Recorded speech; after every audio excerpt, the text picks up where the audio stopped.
I'm Peter Thomsen from Chelsea Haircutters from Down Under, and I'm going to show you some sun-kissed Aussie balayage, which should be good.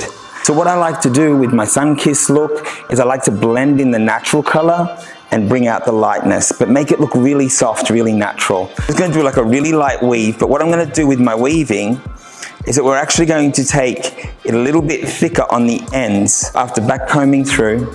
Again, applying the product, starting in the center, working my way up, taking that through to the ends. Combing with a back comb.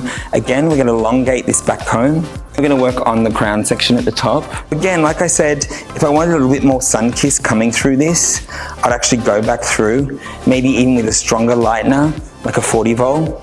And that way we could weave that through the mid-lengths and the ends, and with say maybe a 7 level, and then through the mid-band, sometimes we'll go through with an 8, and on the ends we'll go through with a 10.